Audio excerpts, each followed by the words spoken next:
방명록에 기록된 내용을 보자면 한미동맹 평화와 번영을 위한 위대한 여정 2017년 6월 29일 대한미국 대통령 문재인 이렇게 기록을 하고 있었습니다. 문재인은 대한민국의 대통령이 아니라 대한미국의 대통령으로 표기를 해 놓았던 것입니다.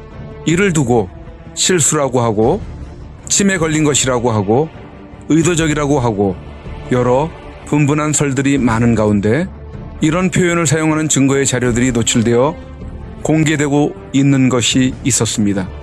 우리나라가 대한민국이지 대한미국입니까?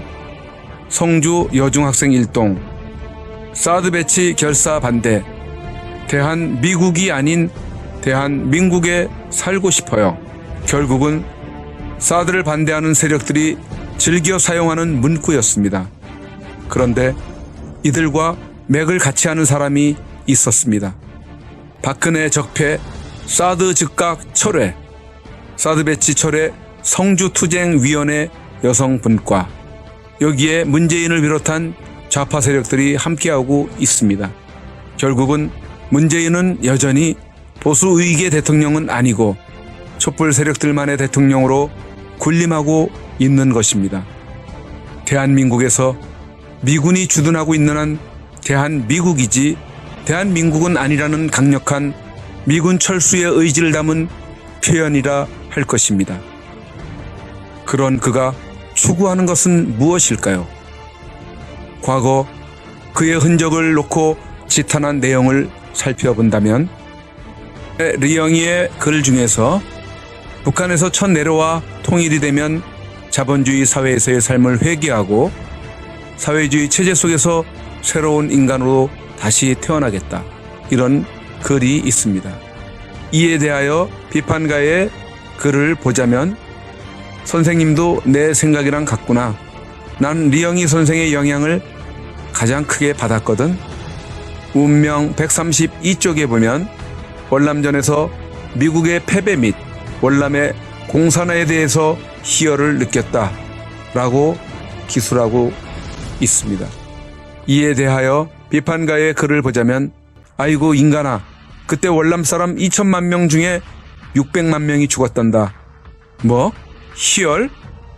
이 인간이 미쳤나?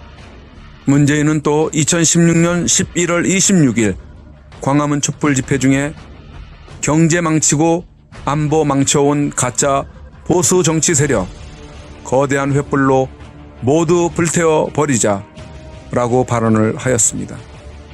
그리고 자신이 대통령이 된다면 미국보다 북한을 먼저 방문하겠다라는 발언을 하기도 했습니다.